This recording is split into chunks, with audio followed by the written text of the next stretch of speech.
नमस्कार भक्तजनों, आपका स्वागत है हमारे चैनल पे। आज हम बुधवार की कथा और पूजा विधि जानेंगे। बुध को बुद्धि का कारण माना गया है, जो कि एक महत्वपूर्ण ग्रह भी है। अगर किसी की कुंडली में बुध खराब हो तो उसके जीवन में कभी भी तरक्की नहीं होती है, साथ ही उसे कभी भी कामयाबी नहीं मिलती है। बुध को व्यापार और बहन बेटी का कारक भी माना जाता है।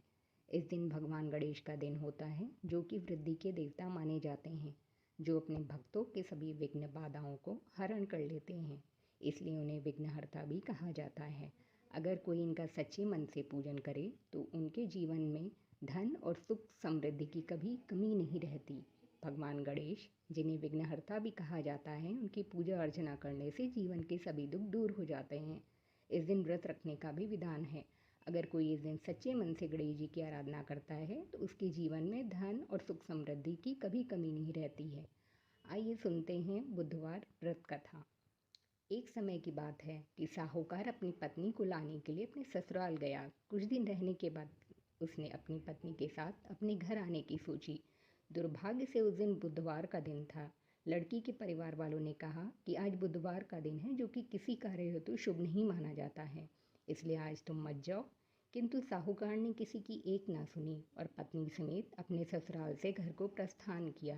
रास्ते में साहूकार की पत्नी को प्यास लगी। उसने साहूकार से कहा, तुम बैलगाड़ी में ही बैठो, मैं पानी लेकर आता हूँ। जब वो पानी लेकर आया तो उसने देखा कि उसकी शक्ल का एक आदमी उसकी पत्नी के साथ बैठा है। तब उसने जाकर उस पुरुष से पूछा, तुम कौन? तब उसने कहा, मैं साहूकार हूँ। और फिर दोनों के बीच में झगड़ा शुरू हो गया और वहाँ लोग और कुछ सिपाही आ गए, जिन्होंने उस स्त्री से पूछा, तुम्हारा पति कौन है? तब वो इसका उत्तर न दे सकी और साहूकार अपने मन में कहने लगा कि ये प्रभु की कैसी लीला है। तब आकाशवाणी हुई और बोली, मूर्ख, आज बुधवार का दिन था, तब भी तूने आज ही गमन किया। ये सब भगवान बुद्ध देव के कोप से हो रहा है, वो तुझसे रूठे हुए हैं। तब साहूकार ने भगवान बुद्ध देव से क्षमा मांगी।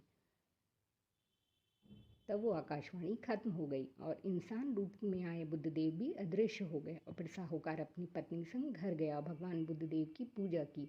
जो भी इस व्रत कथा को सुनता है, उसको बुधवार की यात्रा करने का पाप नहीं लगता है।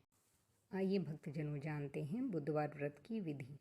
व्रत वाले दिन सुबह उठकर स्नान आदि कार्यों से निवृत्त होकर सबसे पहले आप भगवान की प्रतिमा के आगे बैठें। गणेश जी की पूजा करने से पहले संकल्प लें, क्योंकि किसी भी पूजा को शुरू करने से पहले संकल्प लेना आवश्यक है। सबसे पहले एक चौकी लेकर उस पर लाल कपड़ा बिछाएं। इसके बाद गणेश जी की प्रतिमा स्थापित करें। कुमकुम, अक्षत, घी और अगरबत्ती से गणेश जी का पूजन करें। इसके बाद ओम गण गणपति नमः का जाप करें। हमें कुछ सावधानियां रखनी होती हैं इस व्रत में, जैसे कि गणेश जी की पूजा में तुलसी का प्रयोग कदापि ना करें। गणेश जी की पूजा में टूटे और गीले चावल का प्रयोग ना करें। आशा है भक्तजनों आपको ये जानकारी पसंद आई होगी। अगर आपको ये जानकारी पसंद आई हो तो हमारे चैनल को लाइक, शेयर और सब्सक्राइब करें। जय सिया राम।